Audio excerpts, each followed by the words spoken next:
හයි යාළුවනේ. ඉතින් ඔයාලට කොහොමද?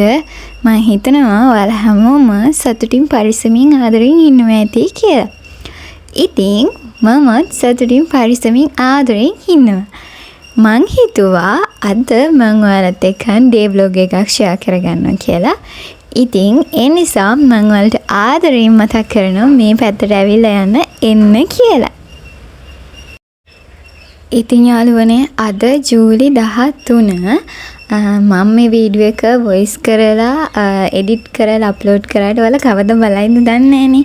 හරි කොහොම හරි ඔන්න ඉතින් ජූලි 13 සඳුදා දවස මගේ ගෙවන විදිහ තමයි මම මේ ඔයාලත් එක්ක මේ විදිහට ආදරෙන් ෂෙයා කරගන්නේ.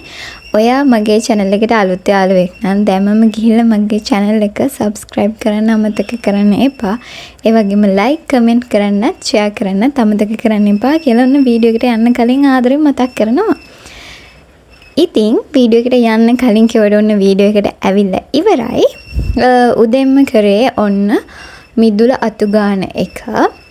මේ දවස්වල හුළඟ වැඩි, එතකොට අවුව රස්නේ වැඩි, හුළඟට කොළ වැටෙනවා වැඩි. ඉතින් මේ හැමදේමත් එක්කන් මම හිතුවා මිදුලෙන් වැඩේ පටන් ගන්න ඕනේ කියලා. ඉතින් ඒ අතරතුරේදී ඔන්න අපේ ඔකියුතුමාණන් මෙන්න මේ විදිහට එක තැනකට වෙලා ගුලි වෙලා ඉන්නවා දැක්කා. ඉතින් මං හිතුවා එයාවත් ඔයාලට කාලෙකින් පෙන්වෙන්නේ නැති හින්දා මගේ vlog එකකින් එයාවත් පෙන්නනවා කියලා.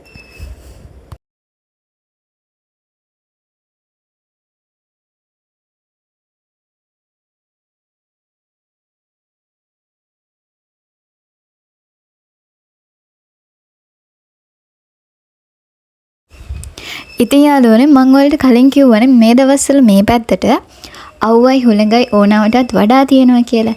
ඉතින් ඒ නිසා අපේ ගෙදර ගොඩ වෙලාවට උදේටයි හවසටයි දෙකටම මල් පැලවලට වගේම අපි ගෙදර පාවිච්චියට ගෙදර පරිභෝජනයට හිටවන් තියන් ඉන්න එළවලු පැලවලටත් උදේ හවස වතුර දානවා. ඉතින් මේ කොහොම දැම්මත් තොරතුරු දෙන්නේ නැහැ. මොකද අර ස්වභාවිකව වැස්සක් වැහැලා ගස් කොළන් වලට වතුර වැටෙනවා වගේ. ඒත් ඉතින් වැස්ස වහිනකන් කියලා බලන් ඉඳියොත් එහෙම මේ පැල ටික නිකම්ම මැරෙලා යන නිසා අපි ඉතින් පුළුවන් වෙලාවල් හැම වෙලාවකම එළවලු පැල ටිකට වගේම මල් පැල ටිකටත් වතුර ටික දාගන්නවා. ඉතින් මං හිතුවා මිදුල අතු ගාලා ඊළඟට කරන්න හොඳම වැඩේ තමයි මල් පැල වලට වතුර දාන එක කියලා.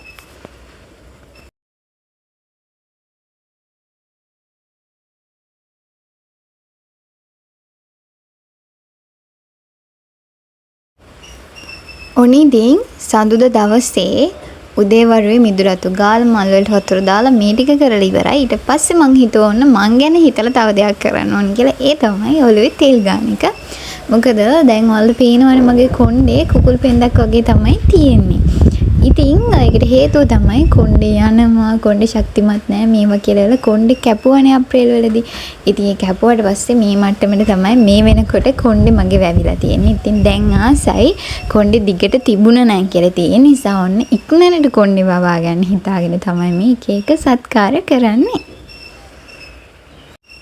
ඔන්න ඊට පස්සේ බලනකොට කාමරේ මෙන්න මේ තත්ත්වෙන් තමයි තිබුණේ. මොකද පහුගිය සෙනසුරාදා දවස් දෙක අපි හිටියේ හස්බන්ඩ්ලාගේ ගෙදර. ඉතින් එහි යනකොට හදිස්සියට අරන් ගියපු ඒවා, ගෙදර දාලා ගියපු ඒවා මේ හැමදේම තැන් තැන් වල තමයි තිබ්බේ. ඉතින් ඒ නිසා මං හිතුවා ඊළඟ වැඩේ විදිහට කාමරේ පිළිවෙලට අස් කරන්න ඕනි කියලා ගේ අතු ගන්න කලින්. ඉතින් ගේ අතු ගන්න කලින් මෙන්න මේ විදිහට තමයි හැඩි වෙලා තිබුණ කාමරේ පිළිවෙලට අස් කරගත්තේ. ඊට පස්සේ මගේ වැඩේ උනේ මුණ සෝදගෙන වොෂ් එකක් දාගන්න එක. ඉතින් ඒකට මම පහුගිය සෙනසුරාදා දවසේ ගත්ත මෙන්න මේ හර්බල් ස්ක්‍රබ් එක චන්දනාලේප් එකේ. මම මේක යුනිවර්සිටි ඉන්න කාලේ try කරා. හැබැයි ගෙදර ආවට පස්සේ මට ඒක හොයාගන්න බැරි වුණා මේ අවටින්. ඉතින් ඒ නිසා මම හිතුවා දැන් හර්බල් නිසා අවුලක් නැහැ මේ කාලේදී අපිට වෙන දේවල් පාවිච්චි කරන්නත් හොඳ නැහැ නේ. ඒවා සීමන් සහිතයිනේ. ඒ නිසා මේක try කරලා බලන්න ඕනේ කියලා බලමු මේකේ හොඳ ප්‍රතිඵලයක් තියෙයිද නැද්ද කියලා.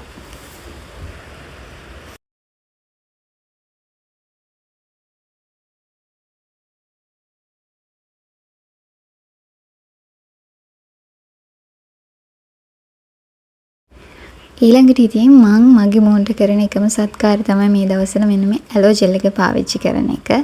ඉතින් ඔන්න ඊට පස්සේ වොෂ් එකක් දාගෙන ඇවිල්ලා මූණේ ඇලෝ ජෙල් ගාගත්තා. මොකද මේ දවස්වල රස්නේ හුළඟයි දෙකම නිසා අපේ හැම ඉක්මනට වේලෙනවා. වැඩි ගොඩ වෙලාවට ෆෑන් එක පාවිච්චි කරනවා. එතකොට වතුර බොන ප්‍රමාණය ගොඩ වෙලාවට අමතක වෙනවා.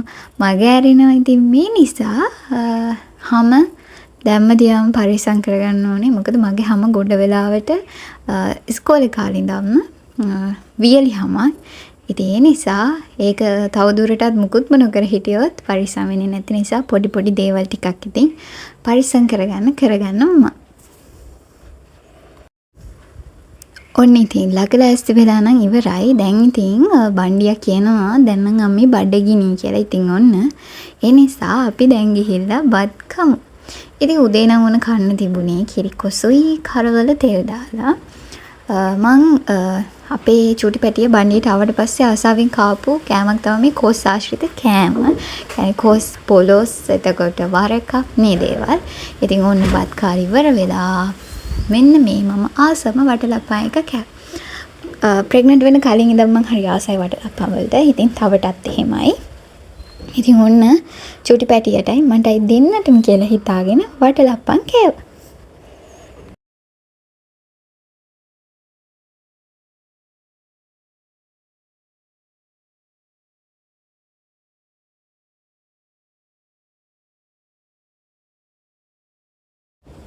ඔන්න ඉතින් ටික වෙලාවකට පස්සේ ආයෙම පොඩි බඩගින්නක් වගේ දැනුන නිසා මෙන්න මේ අඹ ටික කපලා මෙන්න මේ විදිහට දාගෙන ඒ කෑලි ටික ඉවර වෙනකම්ම කෑවා. කාගෙන යනකොට ඒව මාරම රසයි. ඉතින් ඉතුරු කරන්න හිතෙන්නේ නැහැ. ඉතින් චූටි පැටියටත් හොඳයි මටත් හොඳයි. මගෙත් බඩ පිරෙනවා යාගෙත් බඩ පිරෙනවා කියලා හිතලා ඉතින් ඔන්න ඉඳගෙන ඒ ටික ඔක්කොම ඉවර වෙනකන් කෑවා.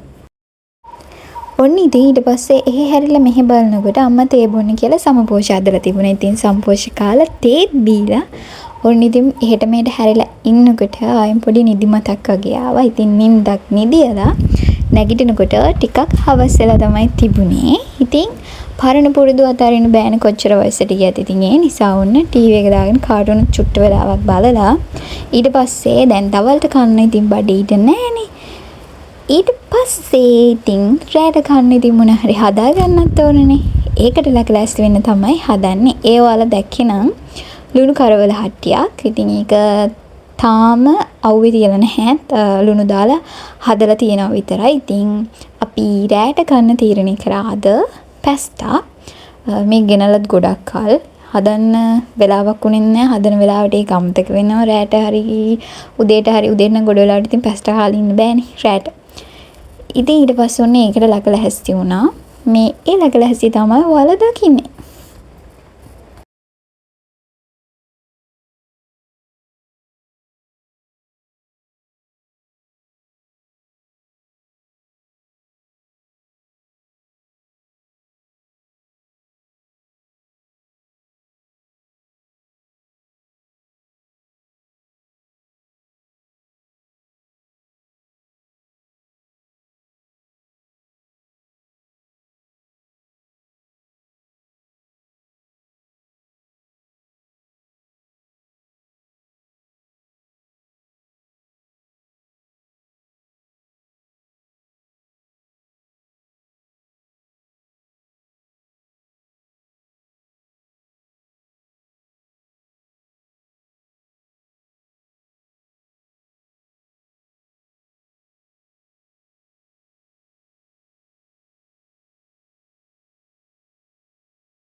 ඉතින් අම්මට පැස්ටා එක හදන්න ඕන කරන කලමනා ටික මම ලකලැහැස්ති කරලා ඇඟ එහෙම සෝදගෙන ඊට පස්සේ මං හිතුවා ආව චූටි බඩගින්නට පැස්ටා එක හදලා ඉවර වෙනකන් යෝගට් එකක් කන්න ඕනේ කියලා.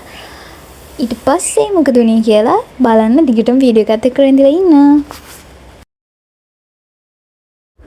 ඔන්න ඉතින් අම්මා නාලා කරලා ඇවිල්ලා පැස්ටා එක හදන්න විතරයි අම්මට තිබුණේ. ඉතින් අම්මා ඒ වැඩේ කරනකම් මං මගේ හැම දවසකම හවස රාජකාරිය වෙන බුදු පහන් තියෙන රාජකාරිය කරන්න තමයි හදන්නේ. ඉතින් මේක හිතට මාරම සැනසීමක්. ඉතින් මේ දේවල් මං හරියටම මට පුළුවන් හැම වෙලාවකම අපහසුයක් අමාරුවක් නැති වෙලාවල් වලදී අනිවාර්යයෙන්ම කරනවා. ඒක මගේ හිතට හොඳයි. හිතේ සැනසීමට සැහැල්ලුවට හොඳයි. ඉතින් ඊට පස්සේ වුණ කුස්සිය පැත්තට යනකොට අම්මා චිකන් එකත් හදන්න ලකලැස්ති කරලා ඉවරයි. ඒ අතරතුරේදී අපේ ලොකු නෑනගෙන් මට මෙන්න මේ පාර්සලේ හම්බෙලා තිබුණා. පාර්සල් එකට මේකේ තිබ්බේ අච්චාරු. ඉතින් ඔන්න අම්මා දැන් පැස්ටා එක හදන්න තමයි හදන්නේ. ඉතින් බලමු කොහොමද හදන්නේ කියලා.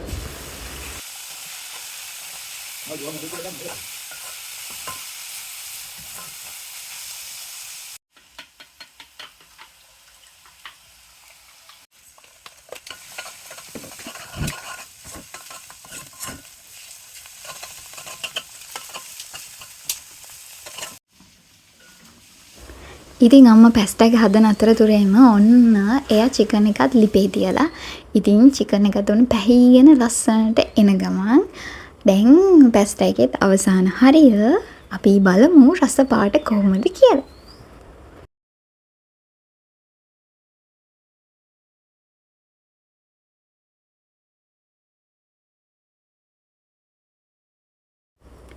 ඔන්න ඉතින් පැස්ටා එකත් රසම රස පාටට තියෙනවා. ඒ අතරතුරේ චිකන් එකත් රසම රස පාටට තියෙනවා. ඉතින් ඔන්න කන්න යන්නේ. එහෙනම් ආයෙම දවසක අලුත් වීඩියෝ එකකින් හම්බෙනකන් සතුටින් පරිස්සමින් ආදරෙන් ඉන්න. බයි බයි.